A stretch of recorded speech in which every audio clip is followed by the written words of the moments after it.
It is official. Donald Trump just signed his own death certificate because the Epstein Files Release Act has landed on his desk, and he has now signed it into law. Now, of course, we know that Donald Trump, Kash Patel, Pam Bondi, and everyone in this administration will continue to obstruct, but Donald Trump just made it that much more difficult to do so, and impossible to ignore the public pressure that is coming. It is why he immediately melted down on Truth Social after shutting down the White House over the signing of this bill. We are gonna get into what Trump posted and why it contains new evidence. This is crazy tonight.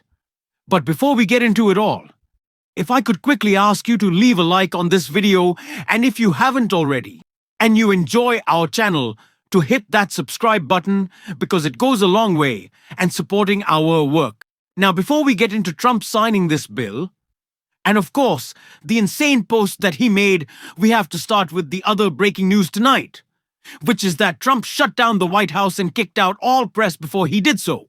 Bottom of, we have about 10 White House producers and reporters who have been asking all of their sources, when is he going to sign the bill? Is the bill even at the White House? All to at least mostly radio silence. Stephen Miller, the deputy chief of staff, was caught by reporters, asked when President Trump was going to sign this bill, and he said he had no update on that at this time. And just a reminder, it wasn't just one White House official, it was a number of White House officials who said, alongside President Trump himself, that he would sign this bill when it hit his desk. Now, we were told that after it was sent over by the Senate that the process of getting it here to the White House could take a few hours, but that was hours and hours and hours ago, and we still have no reaction, no answers to the questions of whether or not it's even here, whether or not it's even made it to President Trump's desk. So, of course, this is raising even more questions as to, in particular, is he going to actually sign this bill? Again, White House officials and the president himself have said they've committed to him signing it. Then the big question becomes, if he does in fact sign it, what's actually released and when is it released? I've been told by White House officials President Trump isn't going to stand in the way of any of these documents being released. But if you think that this is business as usual and Donald Trump will happily go along with all the transparency and allow all documents to be unsealed, all photos to become public, all videos to be viewed by every single person in this country who has been demanding answers, you are dead wrong now. I know you don't believe that. But for anyone out there, we cannot allow Republicans to rewrite this history, because if they were open to transparency, the media would be in the White House tonight. But they are not. They were kicked out. They were banished. They were shut out. And why? Because Donald Trump does not want transparency. We cannot let anyone believe that. But unfortunately for Trump, he shared new evidence about the Epstein files in the post. He did melting down. But again, the post was just another attempt to rewrite history, which Jasmine Crockett called out before Congress right here, before we check out that post. As we all know, Mr. Epstein is one of the most notorious sexual predators in American history. For 8 weeks, the Republicans on this committee have chosen to protect these two men instead of providing justice to Mr. Epstein's victims. Now the administration is panicking. First, they campaigned on releasing the Epstein files. Then AG Bondi and Associates did a photo op with the files. And she said, and I quote, "The Epstein list is on my desk." Then somehow the Epstein list didn't exist. Then the Epstein files became a Democratic hoax. Now the president is supposedly supportive of releasing the files, even though he's currently ignoring a congressional subpoena to do so. Now the president is simply crashing out. And it's because he can't seem to explain his special decades-long relationship with one of the most prominent sexual predators in American history. It's already public that he's in the Epstein files, but his administration is hiding the context of his involvement. Republicans are going to try to get you to believe that they were always in support of transparency, that they happily allowed the bill to pass in the House, that they all went along with it in the Senate, and of course, Donald Trump signed it. So how could you say that he was blocking the Epstein files? How could you say we weren't for transparency? Well, you did keep Adelaide Grahova from being sworn in for 50 days. Donald Trump didn't originally release the files when it was a day one promise and he could have this whole time. Of course, Mike Johnson went through as much obstruction as possible, so did John Thune. He was only the last leg, so he let the thing go through. But we're not going to allow them to twist the narrative. We're not going to allow them to lie to us. And it's pretty clear how panicked they are by Donald Trump's post right here, and buckle up, because it's a long one. Trump wrote on Truth Social, Jeffrey Epstein, who was charged by the Trump Justice Department in 2019, not the Democrats, was a lifelong Democrat, donated thousands of dollars to Democrat politicians, and was deeply associated with many well-known Democrat figures, such as Bill Clinton, who traveled on his plane 26 times, Larry Summers, who just resigned from many boards, including Harvard please-bag political activist Reid Hoffman, Minority Leader Hakeem Jeffries, who asked Epstein to donate to his campaign after Epstein was charged. That's not true. Democrat Congresswoman Stacey Plaskett, and many more. Perhaps the truth about these Democrats and their associates with Jeffrey Epstein will soon be revealed, because I have just signed the bill to release the Epstein files. As everyone knows, I asked Speaker of the House, Mike Johnson, and Senate Majority Leader John Thune to pass the bill in the House and the Senate respectively. Because of this request, the votes were almost unanimous in favor of passage. At my direction, the Department of Justice has already turned over close to 50,000 pages of documents to Congress. Do not forget, the Biden administration did not turn over a single file. Trump continues or page related to Democrat Epstein, nor did they ever even speak about him. Democrats have used the Epstein issue, which affects them far more than the Republican Party, in order to try and distract from our amazing victories, including, of course, Donald Trump is going to rattle off a bunch of things he didn't actually do.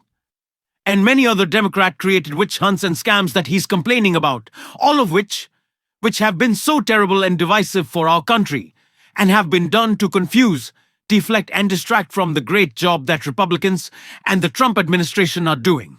The latest hoax will backfire on the Democrats, just as all of the rest have. Thank you for your attention to this matter.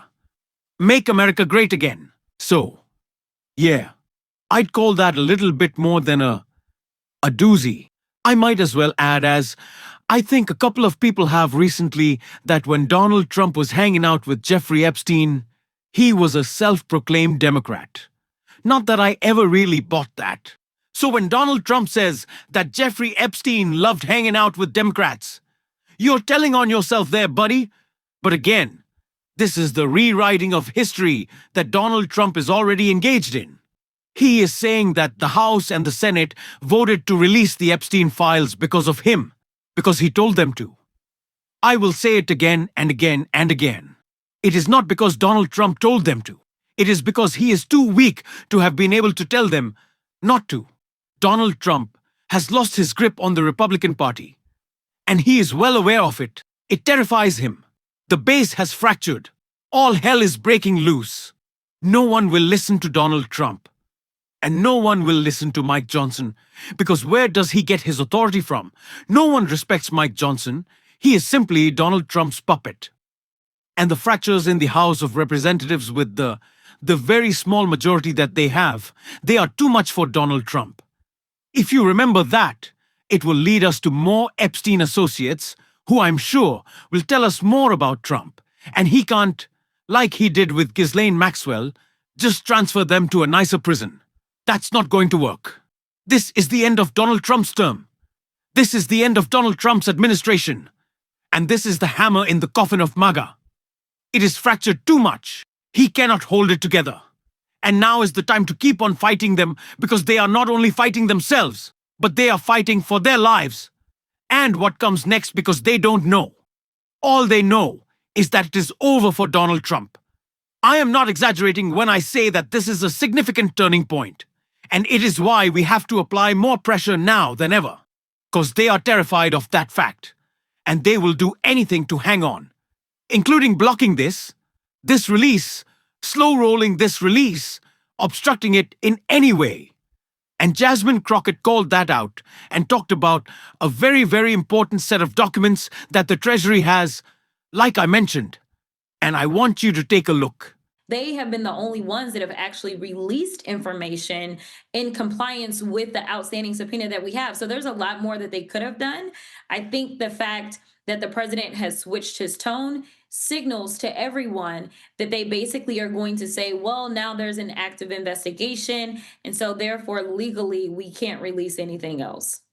Congresswoman, the Treasury Department is also involved in this, according to Ron Wyden, the senior Democrat on the Senate Finance Committee. He and his staff have put together a long list of things in the possession of the Treasury Department. Do you also want the Treasury Department to be included in anything that is released by the Trump administration? Absolutely. One of the things that we had actually talked about when we had a closed door meeting with the survivors earlier this year, along with the speaker, was the speaker said, hey, I'm committed to doing everything that I can. And then obviously he did nothing. But one of the things that we talked about in that closed door meeting was that we needed to expand the breadth of this investigation. And we didn't just need subpoenas that were coming from the oversight committee, but we needed some out of financial services as well, so that financial services could be digging in, because that is the equivalent of the specific committee that oversees Treasury. We know that there were signals because of the type of suspicious activity that was taking place as it relates to Epstein. We know in talking to survivors about how much money was kind of going in and out with wires internationally. And we also know that there seems to be a lot of shell corporations that have been set up not only in the United States, but internationally, a lot of shell and fake modeling agencies that these girls would kind of be run through. We also had been told that there had been a mechanism to make sure that they could get immigration papers that were not necessarily had not necessarily gone through the proper vetting and done correctly, as well as some fake marriages. So there's just a lot. And the thing is, you can't pretend that this sophisticated system was only reliant upon two people. Yes, these two people may have been at the top, but with the level of sophistication, I'm just not sure that there's still not activity that is going on. And that is why this matters even today. I know you went back to the 90s, and yes, you're right. There has been a miscarriage of justice for so many decades. We know what Donald Trump is going to do in the next 30 days. And we know what Donald Trump isn't going to do, and that's give us the full release of the Epstein files. It's just not gonna happen. He won't. He'll pretend he'll say that he has, but he won't. And at the same time, him and Pam Bondi are going to be rewriting the history. We cannot let them. We have to continue to call them out. We are going to on this show, and if you want to support that, as always, you can hit that subscribe button. Leave a like on this video. If you stuck around at the end, drop a blue heart in the comments. Keep on fighting, y'all. Don't let them silence you. And until next time, I'll see you soon.